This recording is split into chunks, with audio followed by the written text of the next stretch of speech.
President Trump has ordered 2 nuclear submarines before were deployed in response to the Russian threats of nuclear war. So, yeah, that escalated pretty quickly. Let's get into what we know and a little bit of background as to how we got here. Now, the post from President Trump just a few hours ago was, quote, based on the highly provocative statements of the former president of Russia, Dmitry Medvedev, I have ordered 2 nuclear submarines to be positioned in the appropriate regions, just in case these foolish and inflammatory statements are more than just that. Words are very important and can often lead to unintended consequences. I hope this will not be one of those instances, and the classic Trump sign-off that we've seen recently. Thank you for your attention to this matter. Now, a quick note here. President Trump was pretty vague, actually, in that statement. He could be referring to nuclear-powered submarines, as in nuclear is the source of their energy, or nuclear-armed submarines, like submarines that can fire nuclear weapons. Given that the recent threats from Russia were hinting at nuclear war, my guess would be the latter. But either way, that technically is still up in the air, and the U.S. is pretty tight-lipped about any details, as you could imagine. Now, the reason this all kind of spiraled in recent days is President Trump, a couple weeks ago, gave Vladimir Putin 50 days to come to the negotiating table and said, we're going to find a way to get a ceasefire between Russia and Ukraine and end this war. He clearly has been frustrated with Vladimir Putin recently, and just a few days ago voiced those frustrations, saying, I've had enough. We're going to shorten that timeline because I already know the answer. Here's that clip. Very well, but 5 times, and every time 4 times maybe, but we've had discussions, you and I have had discussions. Yeah. We thought we had that settled numerous times, and then President Putin goes out and starts launching rockets into some city like Kiev and kills a lot of people in a nursing home or whatever. You have bodies lying all over the street. And I say that's not the way to do it. So we'll see what happens with that. I'm very disappointed. I'm disappointed in President Putin. Very disappointed in him. So we're going to have to look, and I'm going to reduce that 50 days that I gave him to a lesser number because I think I already know the answer what's going to happen. Okay? Thank you very much. Now, in response to this, Dmitry Medvedev, former president of Russia, put out a statement, and we saw this public bickering back and forth where he said, quote, Trump's playing the ultimatum game with Russia, 50 days or 10. He should remember 2 things. 1, Russia isn't Israel or even Iran. 2, each new ultimatum is a threat and a step towards war, not between Russia and Ukraine, but with his own country. Don't go down the Sleepy Joe road. So the first kind of shot across the bow there is Trump is talking about we might levy some sanctions, some tariffs on Russia's partners to get Russia to the negotiating table, to get them to stop their war, or at least just a ceasefire. Keep that in mind. We're not even talking about a final settlement to this conflict. Trump is, at this point, just trying to get Russia to stop firing drones and missiles for a period of time so everybody can talk. That is what was so frustrating to Russia that Dmitry Medvedev said, you go down this road, there might be war between Russia and the United States. Now, joking aside, I think there is a real chance that the thing above all that really pissed off President Trump here was the statement, don't go down the Sleepy Joe road. That Medvedev is kind of using Trump's language against him. The comparison with Joe Biden probably is not something that Trump really latched onto there. But either way, President Trump responded, calling Medvedev a failed former president of Russia, and there's this weird kind of public back and forth. And Medvedev then upped the ante, saying, quote, let him remember his favorite movies about the Walking Dead, and also how dangerous a dead hand that does not exist in nature can be.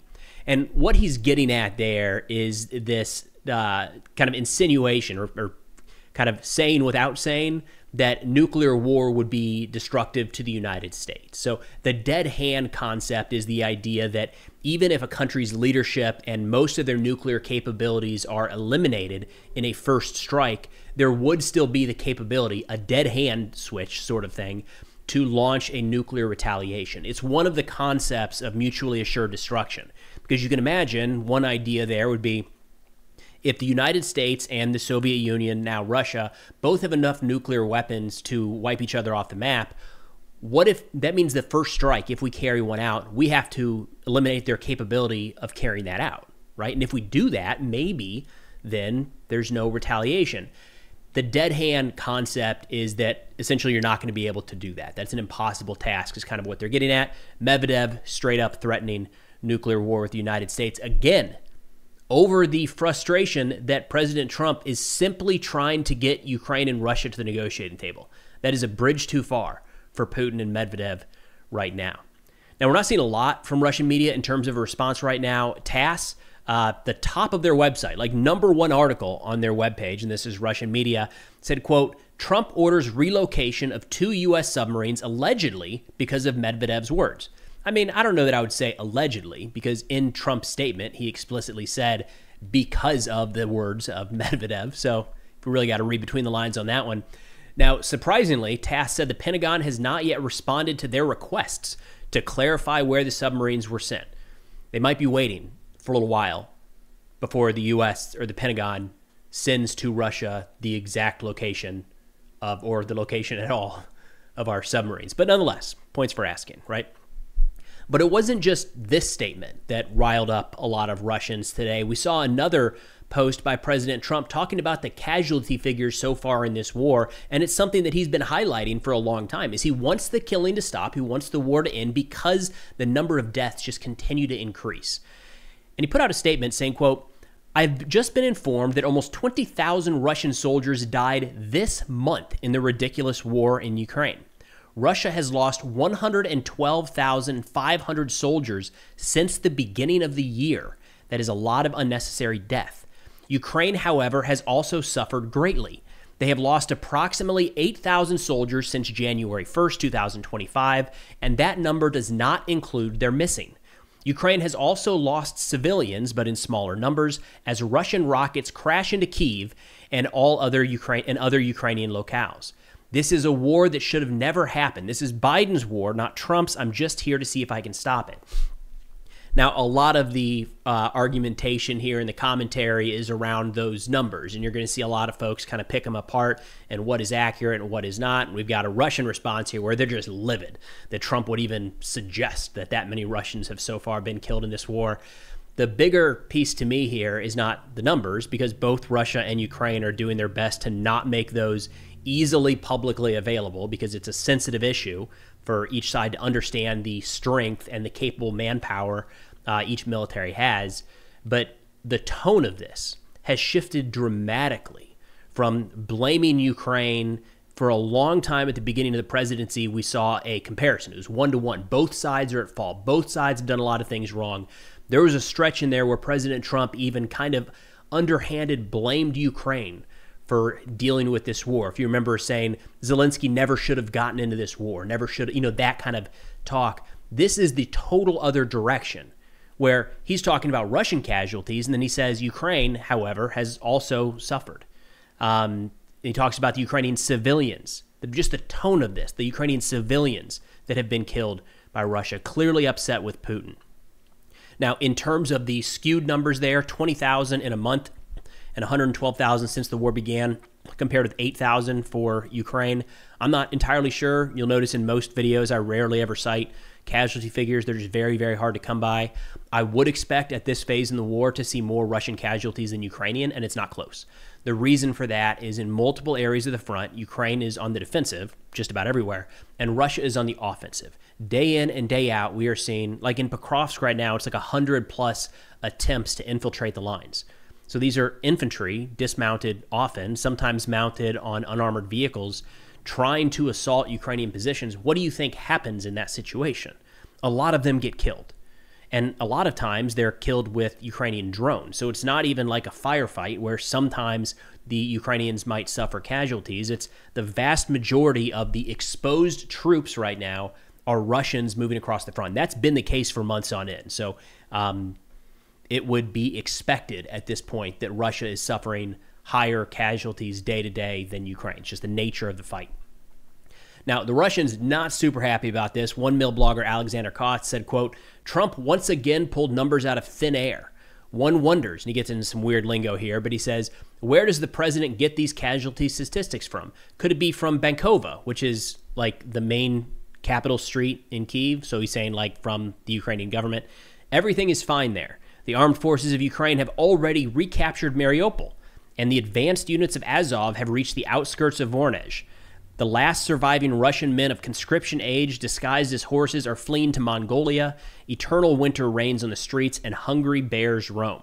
So, a little bit of hyperbole there from Kautz. Little upset about these figures. Don't usually see Russia get this upset when casualty figures are thrown out there. Just a few weeks ago, Secretary of like everything, but primarily Secretary of State Marco Rubio threw out a pretty high number for Russian casualties, and nobody really said anything about it. But this time, they are livid with the Trump assessment. And for what it's worth, Rubio's statement a couple weeks ago is pretty much in line with these same numbers. It wasn't drastically all that different. Kautz continues by saying, and yet every morning, the president is presented with reports by people who believe all this nonsense. For reference, over the summer, we handed over 9,000 bodies of fallen Ukrainians to the Ukrainian side. They returned fewer than 200 of ours. That is all you need to know about the ratio of losses. I wanted to address this piece because, again, there's some of this you just have to pick. There's a lot that we don't know, and it's worth acknowledging that right out the gate. We plain don't know what we don't know. But this is one of those metrics that does not accurately portray the overall casualties in a conflict, the number of returned bodies. And the reason for that is what we've seen over the last, for quite a while now, a couple of years, I would say, with the exception of a few small areas, is Russia on the advance and Ukrainian forces being pushed back. So if you think about that battlefield where Russia is moving forward and Ukraine is moving back, what deceased soldiers are likely to change hands? The Ukrainians in the position that are eventually overrun, right? There's going to be very few situations where Russian soldiers break through Ukrainian lines somewhere, are killed, and Ukrainians then have the ability to secure those bodies and move them to the rear for some later transfer. Most of the Russians that Ukraine is killing are on the Russian side of the line, so Ukraine's not going to recover them, right? A lot of the Ukrainians that are killed, eventually over time, you see the Russians move past their positions and they recover those bodies. So the ratio there is not indicative really of anything other than Russia continues to advance in multiple areas of the front. That's a clear takeaway. Now, in line with all of that and the casualty talk, Russian President Vladimir Putin had a talk earlier today, public, kind of a strange, like on a bench, talking with Belarus President Lukashenko, where Putin said, quote, "There have been no unnecessary losses among Russian soldiers." Look, there's a gap here. Like, we don't need to go with the 1 million+ fatalities that people have rattled off at times, but I don't know that I would go quite so far to say that there have been no unnecessary Russian losses at this point. That's a pretty bold statement. He says Russia is not capturing territories, but returning what is its own. That kind of gives you an idea of how Russia continues to view this war. He says enemies used to talk about the need to inflict a strategic defeat on the Russian Federation, but now their goal is just to stop the offensive. And we talked yesterday in a video about a new article in the Atlantic Council titled "Trump Offered Putin Victory in Ukraine. Why Did Putin Refuse?" And it goes over some early aspects of kind of the Trump policy towards Russia and Ukraine, where we were talking about like international recognition, or at least U.S. recognition of Crimea, and it was a very friendly deal for the Kremlin. And the article gets into, and I'll link it below, why on earth did Putin decline this? This seemed like it was all skewed in his favor. And I think his comments today with Lukashenko just highlight that. It's that he feels that they still have the upper hand, so much of the upper hand that they have the ability to win this war if they just keep going. It's not a minor advantage, it's a major advantage. He thinks that all of those territories are rightfully theirs, so they're not going to stop. Stopping anywhere short of at least the 4 oblasts in the east that they've claimed ownership of, that they do not yet control, stopping anywhere short of that would be a failure. So again, I think Putin's statements today line up very, very closely with that article we talked about yesterday, so it's worth checking that out if you haven't already.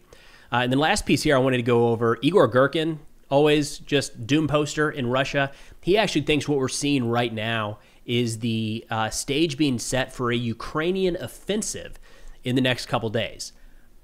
I'm not so sure. That doesn't seem super likely, but it is circulating on some Russian channels, so let's dive into it here. He says, Trump is now inspired by his very great success in Europe. Europe has yielded on all parameters. This is Trump's colossal success, and one could say that it would be strange if he did not try to use it in another theater of military operations or in the diplomatic arena. The time has come to force Russia into obedience. At least that's what he thinks. Sometimes these theories, especially from Girkin, it reads like a conspiracy theory where I'm tracking like 90% of the way. I'm like, okay, yeah, 1 + 1 = 2, 2 + 2 = 4, and then eventually we get somewhere and it's like 5 + 5 = 74, and you lose me, and I'm not sure I can make that last connection. So far, so good. He says Ukraine is preparing for a counterattack, a counteroffensive.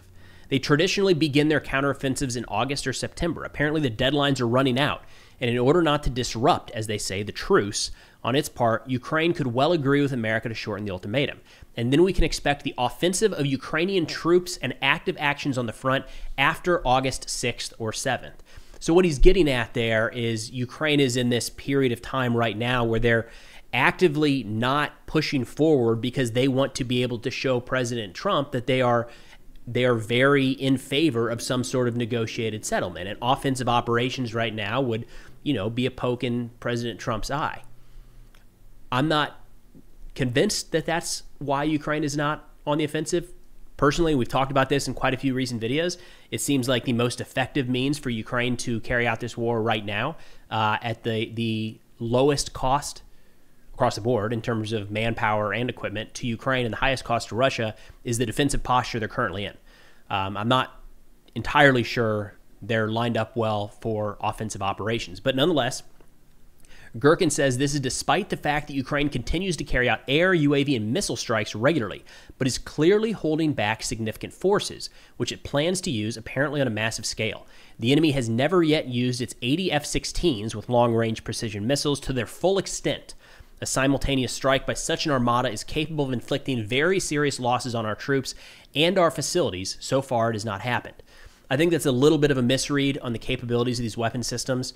The F-16s have been used. They've been used extensively in counter-drone operations, so shooting down Shaheds and maybe even some missiles that are being fired at targets in Ukraine.